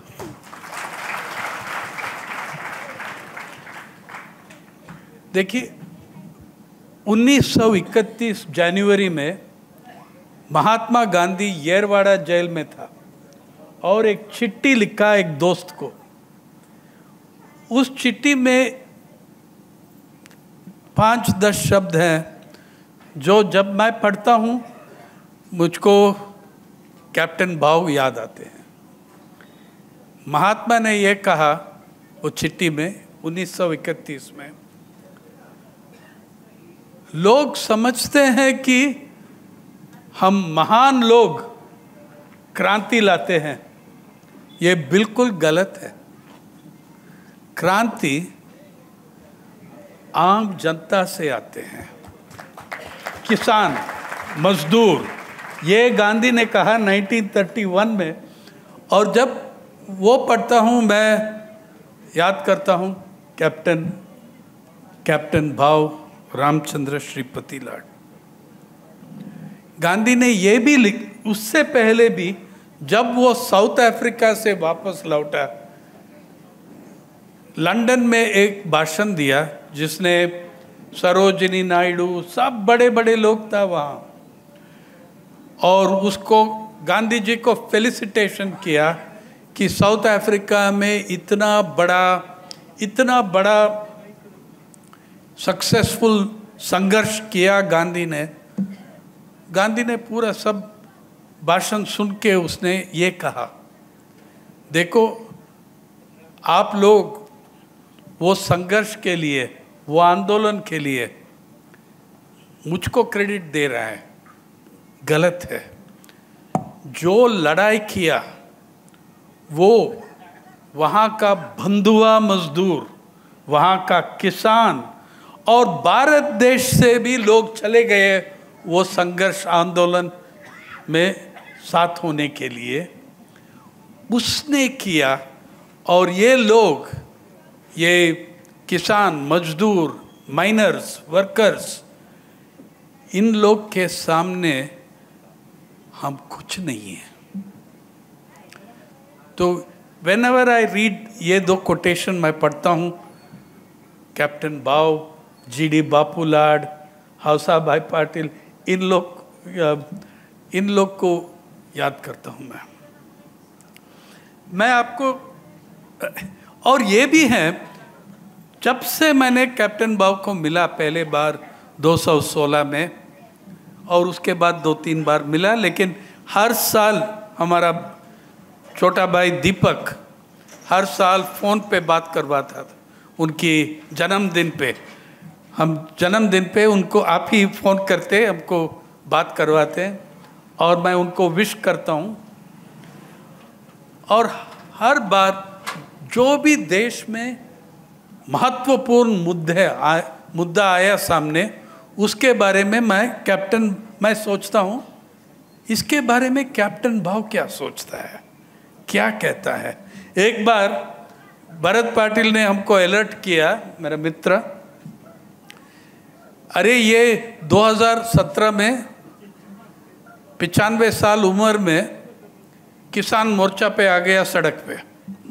तो मैंने पूछा उनसे, कैप्टन भाव आप क्या के लिए यहाँ इस धूप में आया है, लड़ाई करने के लिए, किसके लिए कर रहा है? उसने कहा, उस समय भी, उस जमाने में भी हमारा संघर्ष किसान और मजदूर के लिए, आज भी किसान और मजदूर के लिए। मैं आपको ये बता नहीं सकता हूं कि कैप्टन भाव का मुझ पर कितना प्रभाव रहा। मैं काफ़ी सालों में हमारा आखिरी और जीवित स्वतंत्रता सैनिकों को, उनके विषय पर, उनके इतिहास पर मैं एक किताब लिख रहा हूँ। लेकिन ये बता रहा हूँ ना, मैं हमेशा जब बड़ा मुद्दा आता है देश में, मैं सोचता हूँ, आज इस पिछले महीने में कुछ सोच रहा हूँ कि अगर यहाँ हमारे सामने बैठा है कैप्टन लाड, अगर रहा तो। जब मैं आया था इस कार्यक्रम में, इतना बढ़िया एक सैनिक स्कूल का बैंड आपने लाया, इतना अच्छा नौजवान लड़के लड़कियां, जो भी इतना डिसिप्लिन्ड परफॉर्मेंस दिया। और मैंने सोचा, अगर कैप्टन भाव यहाँ था, ये अग्निपथ योजना के बारे में क्या कहेंगे?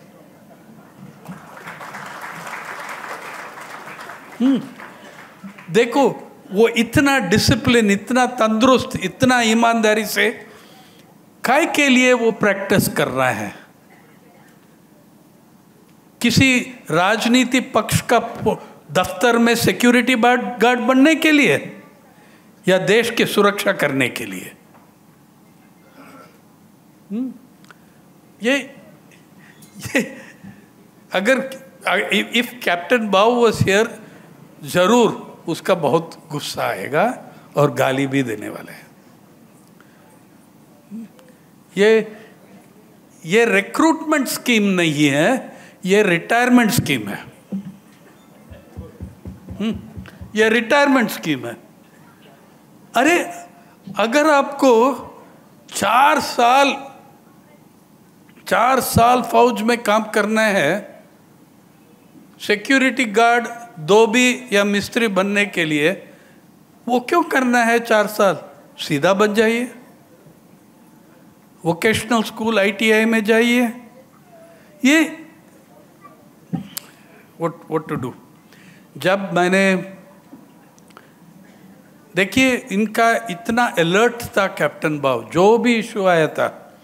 2018 में जब लॉन्ग मार्च हुआ, उस और फिर उसके बाद 1-2 लाख किसान खड़ा हो गया पार्लियामेंट के सामने जंतर मंतर से।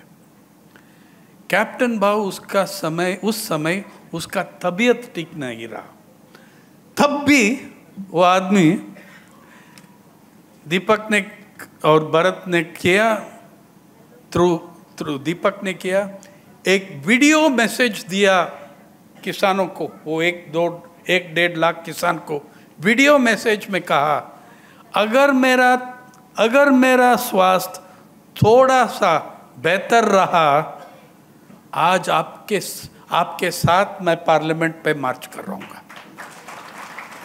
ऐसा एक भावना, ऐसा एक स्पिरिट, ऐसा एक लड़ाकू स्पिरिट है उसका। लेकिन और इसने मेरे ऊपर एक प्रभाव लाया कि मैंने वो किताब कर रहा था पहले, लेकिन मैं फील्ड में रहा और ये कृषि संकट का मामला आके वो काम डाइवर्ट हो गया। ये मेरा सबसे बड़ा अफसोस की बात है कि जैसा कैप्टन भाव के साथ मैंने इंटरव्यू किया, जीडी बापू लाड को ऐसा नहीं किया, इसलिए कि वो गुजर गए। और जितने भी पुरानी क्रांतिकारी महाराष्ट्र में मैंने बात किया, वो सब 2 नाम लेते हैं, नाना पाटिल, जीडी बापू लाड। ये कैप्टन भाव भी 10 बार लिया उनका नाम जब मुझसे बात किया। मेरा 2016 में जब मैं मिला उनको, ये समझ में आया मुझको, ये लोग 10 साल के अंदर, अभी 5 साल के अंदर इस देश का स्वतंत्र सैनिक को सब जाने वाला है। वो पूरा पीड़ित खत्म हो जाएगा। अगर उनका कहानी, उनका इतिहास हम नहीं बता सकते हैं, अगर हम नहीं रिकॉर्ड करेंगे, कौन करेगा? हमारे बच्चे को आज़ादी का अमृत महोत्सव का वेबसाइट से सीखना पड़ेगा कि फ्रीडम फाइटर कौन है। मैंने राज्य से राज्य मैं देख रहा था वो लिस्ट में, इतने लोग जो बहुत महत्वपूर्ण है भारत का स्वतंत्र के संग्राम में, उनका नाम नहीं है। इसी साल मेरा किताब निकलेगा इनके बारे में, 15 लोग का। और उस 15 में हाँ ज़रूर कैप्टन भाव एक है, उनका कहानी है, लेकिन किताब का पहला पेज पे कुछ शब्द है, 2 लाइन शब्द है उनका। मैंने ये मेरे लिए, मेरे मन में, मेरे दिल में इतना महत्वपूर्ण शब्द है। मैंने किताब एडिटर को बताया, पेंगुइन बुक को, सबसे पहला पेज किताब में ये 2 लाइन आना चाहिए। जब कैप्टन भाव मुझको कहा, उसने कहा देखो हम 2 चीज़ों के लिए लड़े थे, आज़ादी और स्वतंत्रता। मिल चुका है स्वतंत्रता, आज़ादी आज तक पूरा नहीं हुआ।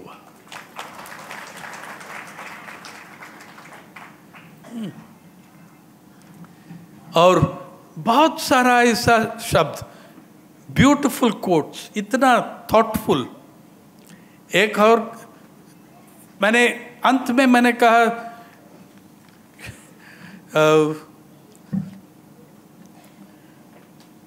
कैप्टन भाव, या आपका तूफान सेना कहाँ है? अभी चले गए आपका तूफान सेना प्रति सरकार, चले गए। उसने कहा नहीं, उस फॉर्म में नहीं था, लेकिन हमारे लोग में हर दिल और मन में वो तूफान सेना आज भी रहते हैं, और जब लोग चाहते हैं वो आ जाएगा आपका तूफान सेना और प्रति सरकार। आज मैं सोच रहा हूँ, if he was here I would ask him, captain भाव इस रात लगता है कि महाराष्ट्र सरकार नहीं है, वो प्रति सरकार को वापस ला।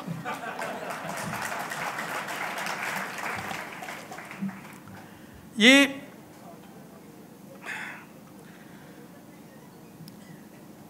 हमारी, देखो ये बहुत दुखी, शर्म और दुखी की बात है कि शेनोली में रेलवे ट्रैक पे जहां वो बड़ा heroic strike against the British Raj, June 7, 1943, June 7 तारीख 1943, कैप्टन बापू लाड, ये लोग वो ब्रिटिश अंग्रेजी सरकार का ट्रेन अटैक करके उस ब्रिटिश सरकार का पेरोल, मुंबई प्रेसिडेंसी का पेरोल लूट लिया।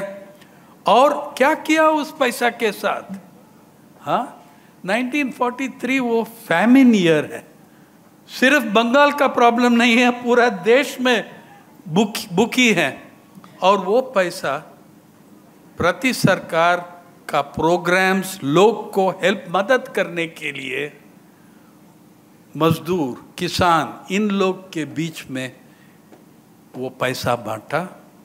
और जब मैंने पूछा उनसे, मैंने पूछा हाँ वो पैसा जो आप लूट लिया क्या हुआ उसको?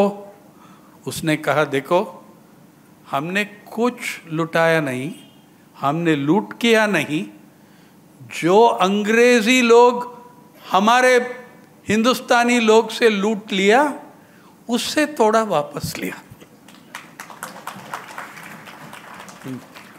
हमने कुछ, वो लूट का मत बोलो उसने काम को, हमने कुछ लूट नहीं किया।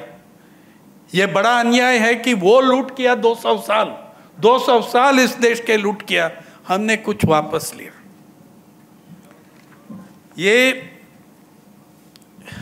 मेरे लिए शर्म और दुख ये इसलिए आती है कि जहां वो हमला हुआ, जहां वो घटना हुआ शेनोली में, आज भी उस बहादुर कन्या को कोई स्मारक नहीं है। 75 साल में हमने स्मारक नहीं लगाया, लेकिन अंग्रेजी राज का स्मारक है। ये देखो, यहाँ लूट हुआ, ये क्राइम हुआ, ये एट्रॉसिटी हुआ। अरे उन लोग का स्मारक है। हाँ, जो मालिक था, कॉलोनियल रूलर था, इंपीरियल रूलर था, उन लोग का स्मारक है। लेकिन हमारा तूफान सेना और प्रतिसार, मैं चाहता हूं कि हम आज एक शपथ लें कि हम वहां एक मेमोरियल लगाएंगे शेनोली में। ये सही इतिहास है, वो गलत इतिहास है वो जो कड़ा है। जिस दिन 2000 साल में हमने कैप्टन बाव को इंटरव्यू करने के लिए, उसका परिवार बताया कि देखो कुछ दिन बहुत क्लियरली बात करते हैं और कुछ दिन थोड़ा मन घूमते रहते हैं। तो हमने एक प्लान लिया, उनकी घर में इंटरव्यू नहीं करूंगा, वो रेलवे ट्रैक पे इंटरव्यू करेंगे और उनके घर से दीपक और लोग उनका chair, upon his on chair, वो ही कुर्सी, उनकी कुर्सी लेके ट्रैक के बाजू में बैठ के वो 5 मिनट खामोश रहा। उसके बाद 1 घंटा 1.5 घंटा बात किया पूरा इतिहास प्रति सरकार और तूफान सेना का। और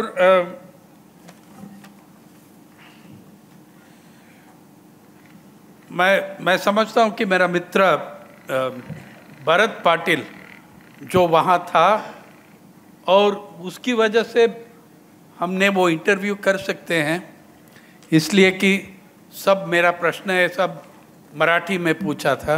भरत यहाँ है ना? भरत, हाँ, भरत पाटिल हैं यहाँ। और तब भी मुझसे देखे कैप्टन बाव आधा इंटरव्यू को उसने कोशिश किया हिंदी में एक्सप्लेन करने के लिए।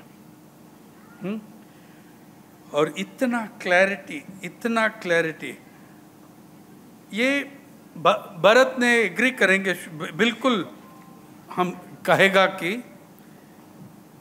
हमारा उस इंटरव्यू से प्रेरित, प्रभावित और पूरी तरह से विस्मित होकर लौट के हमारे देश ने कैसे किया स्वतंत्रता। और यह और बहुत याद करता हूँ वो इंटरव्यू से, कैप्टन जैसे वो कहा हमने लूट नहीं किया। और जब मैंने पूछा आप औंध जेल में गया 15 दिन, आप तो इम्पोर्टेंट एक्टिविस्ट था, आपको टॉर्चर हुआ क्या? वो हंसने लगा। अरे देखो उस समय औंध जेल और वो जेल वार्डन और जेल सिक्योरिटी गार्ड सब वही 600 गांव में से आया था जिस 600 गांव प्रति सरकार ने कंट्रोल किया। और कैप्टन बाव ने कहा टॉर्चर नहीं हुआ, हम जैसा राजा का, अंग्रेजी राजा का गेस्ट जैसा रहा मैंने जेल में। और हमारे साथ तीन युवक साथी थे उस समय, सब लड़कियां। वो फिल्म कर रहा था हमारा पूरा इंटरव्यू। उनका उम्र क्या था? 22, 23 और 24। जब मैं इंटरव्यू कर रहा था अभी मैं देख रहा हूँ उन लोग को फिल्म करके आंखों में आंसू आ रही है। बाद में उन लोग हमको कहा, सिंचिता, संयुक्ता और श्रेया, बाद में हमको कहा हम नहीं जानते थे कि ऐसा लोग जिंदा रहा हमारा देश में। हमने कभी सोचा नहीं कि ऐसा एक आदमी हम मिलेंगे। आंखों में आंसू भरे उनका। लेकिन